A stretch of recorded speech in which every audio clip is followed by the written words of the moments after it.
I believe the solution to self-doubt is to build something bigger than that doubt, which is to build our self-confidence. And one thing to know about the fact that you doubt yourself is, one, I struggle with it as well. One of the reasons I've had to go learn to build all these tools for myself is because in my life, I've been riddled with self-doubt. That creeps up all the time in our lives. Am I enough? Am I good enough? Do I deserve this? Is this something that's part of my destiny? Should I be doing this? And if you believe in the adversary, I believe the adversary's greatest tool that he could use against you to get you to lose in your life is to get you discouraged and doubting.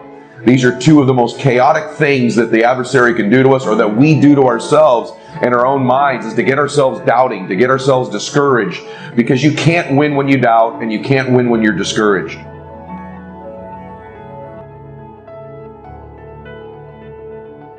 Easy is not an option. It's hard living. Life is hard. See, it's hard when you are 49 years old, been working on a job for 17 years, and they come in and tell you you're finished and give you 1 week severance pay. And you got to start all over again. It's hard when you're married and raising children, and your children are crawling, and your husband dies unexpectedly. It's hard handling just the tragedies of life. It's hard when you're working on something and you put everything you have in it, and it doesn't work out. You lose your money and other people's money. It's hard. It was rough when I lost my job, and I could not find a job. It was humiliating and embarrassing, borrowing money, and then I couldn't pay the money back when I told them I would. That's rough. How people look at you, how they respond to you. It's very hard. It's humiliating. Here's what I discovered that happens to you in life, that you will go through things, and while you're going through them, you can't understand why it's happening. You do what it is you're supposed to. You're supposed to build something. You're supposed to create something. I don't know how to do it. Learn. Do whatever is required. Just go out there. It's possible you can get what you want. It's necessary. If you want it, you got to go into action. You got to be willing to experiment. You got to be willing to fail and to succeed. You got to be willing to form and develop new relationships. It's you. It's on you. You got to make that happen. Nobody's going to bring it to you on a silver platter and say, here's your dream manifested. No, it's hard. Yes, it's hard. It's difficult. Yes, right. And it's worth it. You have no say-so in what happens to you, but you have a say-so in what you do about it. See, life is 10% what happens to you. It's 90% what you do about it. See, you get mad when haters come your way. You get mad because you get a setback. You get mad because you get thrown off course. You get mad because you get a detour. That's just dirt. You get mad because they talking about you. That's dirt. You get mad because you lost your mama. That's dirt. But show me something that has grown into something beautiful that didn't have no dirt on it.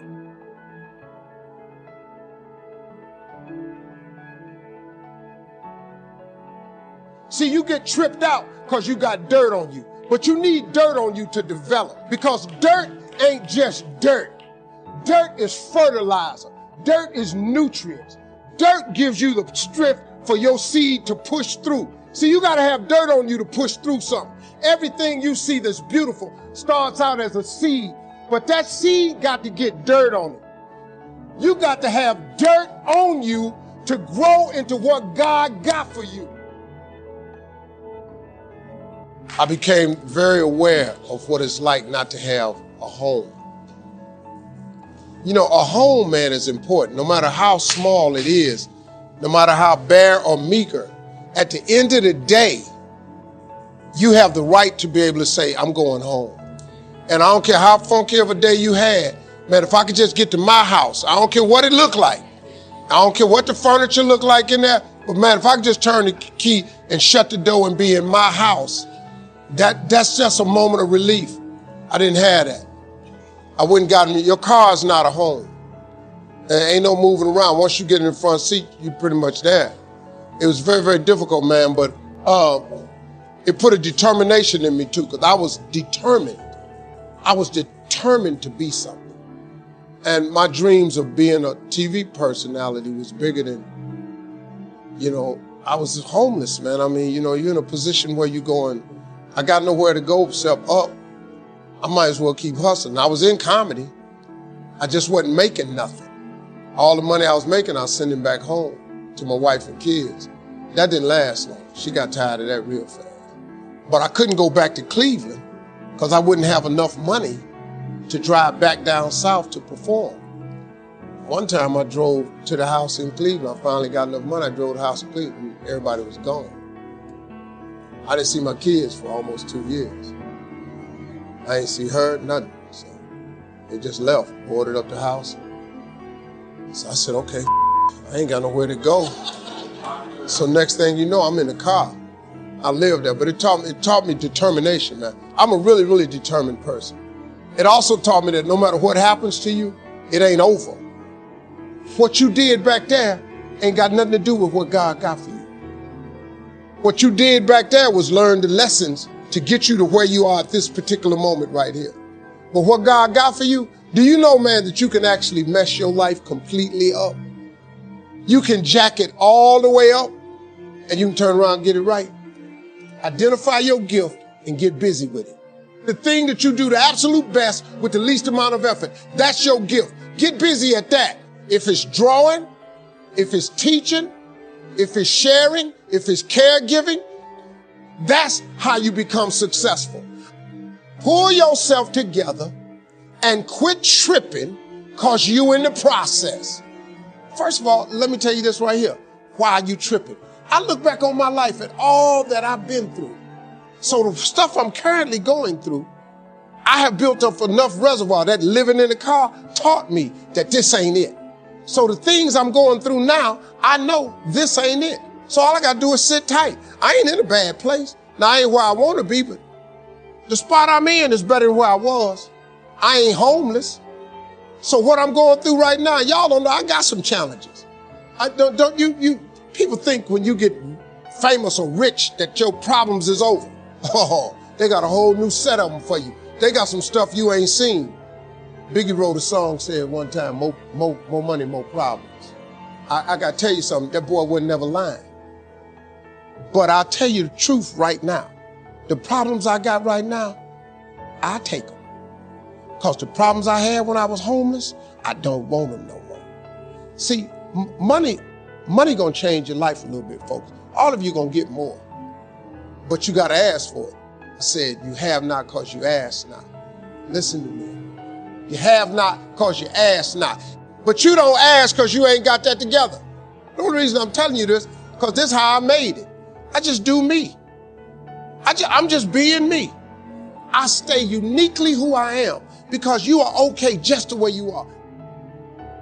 The power of belief is so incredible in our lives. It's so insidious because when we have a belief about something, even if it was given to us by somebody else, our mind goes to work on proving to us that this belief is true. So if somebody told you you weren't enough, or you weren't smart enough, or pretty enough, or fast enough, or strong enough, or you don't come from the right place, or you're not in the right culture, the right race, the right religion, the right height, the right IQ as a young person, or you were put down, and these beliefs were given to you, what happens is your mind tries to prove beliefs true, so it finds references. So once you think it, your mind finds an example of your life where you weren't enough, another one where you weren't enough, you weren't smart enough, you weren't pretty enough, you weren't handsome enough, you weren't strong enough. And it finds these references and it builds like a leg, and it's stuck in there as a firm belief. That's why we have to guard our beliefs so preciously, because our mind goes to work on finding these legs, these references, which are real experiences in our life, to prove to us that that belief is true.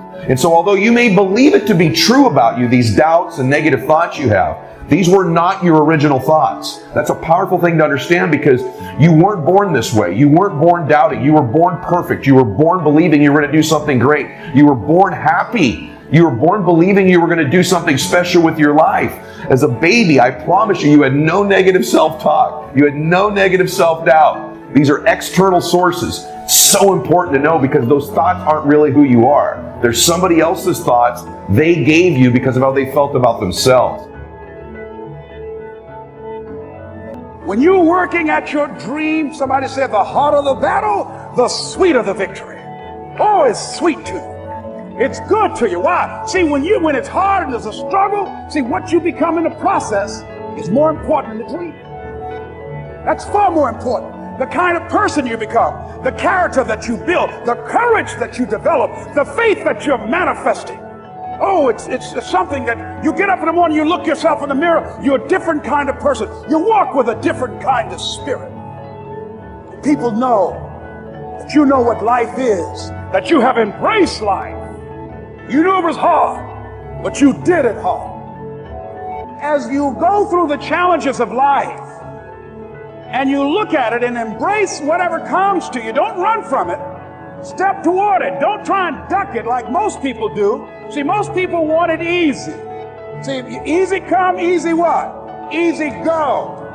See, but when you go at what you're going to deal with and you deal with the difficulties of it, when you handle those hard things close at hand, making those hard decisions right now that you don't want to make, learning those things that you don't like to do, but you know that in order for you to get where you want to go, this is one of the hoops that you have to flip through. And I'm saying to you, whatever you got to do, do it, because if you don't, life is going to whoop you until you surrender.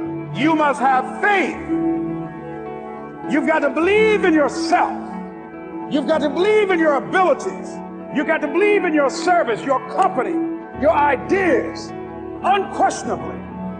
You got to have faith, and that faith gives you patience. That it's not going to happen as quickly as you want it to happen. A lot of things are going to happen that will catch you off guard.